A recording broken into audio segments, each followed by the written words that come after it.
Good morning, everyone, and welcome to Perth. We're here at McDiarmid Park ahead of Rangers versus Johnstone in the Scottish Premiership, the third last game before Rangers break, along with the rest of world football for the World Cup. And obviously, as has been the case in recent weeks, imperative for Rangers to get a result and some sort of performance that builds momentum, which had started to maybe gather a little bit of pace after last weekend's win against Aberdeen. Rangers had won by bigger margins than the 4-1 total last weekend, but perhaps not with such a convincing performance for the whole 90 minutes. The midweek game against Ajax certainly punctured that somewhat, but an opportunity here for Rangers to try, as I say, and claw back some ground at the top and build some momentum. I'll read you the Rangers team, which has just dropped, and the big news is that Ben Davies makes it fantastic news for Rangers. It means that not only does it allow James Sands to push hard at the pitch and Lundstram as well, which I think worked well last week, gave him a good balance in midfield, but also means that there's a natural centre-back in there next to Leon King, who's done well, but obviously it's important to remember still 18 years of age. So I'll go through the Rangers team, which is Alan McGregor in goals, James Tavernier, Leon King, Ben Davies and Borna Barisic. I presume it'll be James Sands, the deepest midfielder, with Lundstram slightly higher and Tillman ahead of him. I think what you tend to see with Van Bronckhorst teams now is that Tillman will kind of sit higher on the left, Lundstram or whoever is that right-sided number 8.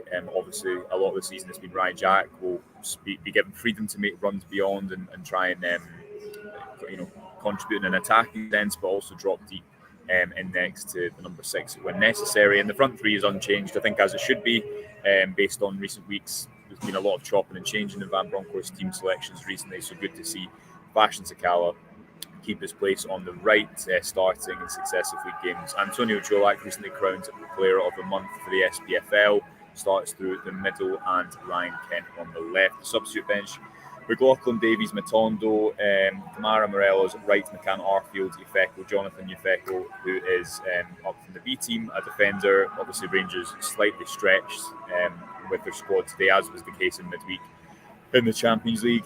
So some decent options there. Glenn Kamara, who hasn't been in the fold for a while through mainly injury, I believe, but also hasn't really seemed to be in the manager's favour in a while. He returns to the bench. He scored quite a few goals, who you remember last season, earlier this year, under Steven Gerrard as well. Scored a very similar goal when he ran beyond the attack and slotted past the keeper.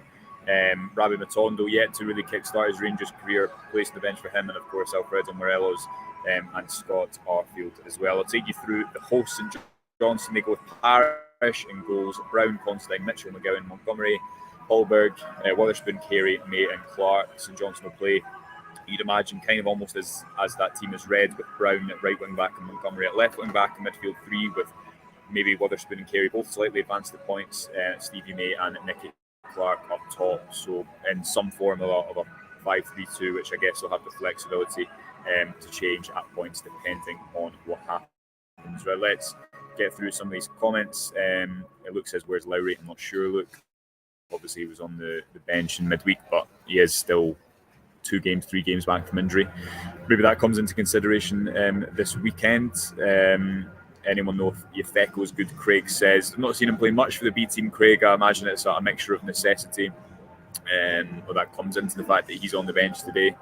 I don't think he'd be the first player that Van Bronckhorst would turn to, especially in a game where there is quite a lot riding on it. It's important that Van Bronckhorst gets a performance today. Chris says, still Kent and Tavernier. I don't think they'll ever get dropped.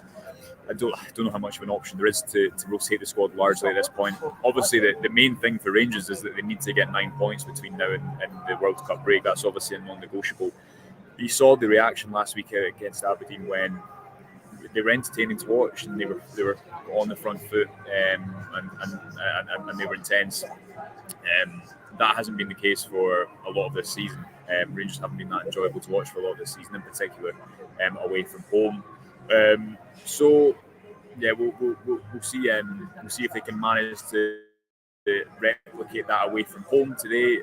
Recent games at St Johnstone, to my memory, have not been brilliant. Obviously, the 1-0 game here in February, I think, when Van Bronckhorst didn't make any substitutions for the entire game, is certainly one that comes to mind. The Rangers' last time out against Motherwell weren't brilliant away from home. Their expected goals tally was something like 0.8 by the end of the game. We've got a piece on the website this morning that looks at some of the numbers comparing home and away, why Rangers have maybe struggled to build play away from home, build spells of possession and whatnot.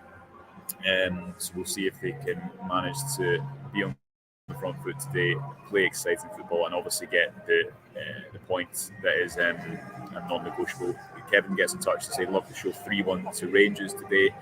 I think a lot of people would be happy with that score that are tuning in. Kevin, Paul says, let's go the same as Aberdeen. Yeah, absolutely, Paul. I think that's imperative. It needs to be Aberdeen. That performance against Aberdeen can't just be a one-off, and obviously in and of itself it is just one game, but it allows, I think, people to buy into to see what the manager's trying to do. He's been here now almost a year, which is quite crazy to think. Obviously a lot has happened within that last year, but that level of performance and intensity from the start, and Van Bronckhorst said he wanted his team to start more intensely last week, and they did. I think that's important that they also do that today when they're away here at McDiarmid Park. We'll just get through a few more comments. John Dooley says, good morning, Josh, I hope you're keeping well and enjoying a nice weekend. Thank you, John. It'll be better today if it's a good show up at McDiarmid Park. Graham says Kent owes us a performance. I actually thought Kent was quite good last weekend out against Aberdeen. He had those 2 crosses for Sakala that Sakala didn't convert, and obviously Kent can't do much about that. But I know what you mean, Graham. In terms of his raw numbers, he's, I think, still to give Rangers what they need in an attacking sense, maybe fully this season. So we'll see if he can start that today up at McDiarmid Park. We'll just get through a couple more of these comments before we call it a day. Obviously, we will be live after the game, breaking down the performance. We'll have lots of breakdown on our YouTube and our website this week. David says, heard the young boy Yefeko is good. Would get game time. Heard the boy is good. Yeah. Be surprised if he plays today, David, but you never know. Obviously, he is on the bench as a reason. And just finally, Craig says same levels as last week, please. Yeah, I think again, Craig, to go back to a point we've made a few times already, that's a bit of a non-negotiable for Rangers today to play fast football and exciting football. Obviously, injuries have to be a consideration at the moment. Rangers missed, I think, 10 first-team players in midweek, which definitely comes into things. But the team that is out here today, especially when you've got a month break coming up, these 3 games, I think they need to kind of give it everything they've got from an energy level, as much as anything, play with intensity, get the 3 points and try to convince people to continue to buy into Van Bronckhorst's style of play, which I think last week did, but it needs to be done definitely on a more consistent basis. Right, we're going to leave it there. Enjoy the game if you're heading along to Perth, or if you're watching at home. We'll be live after the game with the manager's quotes and more. Lots of reaction as well over on the website. You can subscribe for just £1 for 2 months at the moment. Head over to the rangersreview.co.uk. Until then, enjoy the game and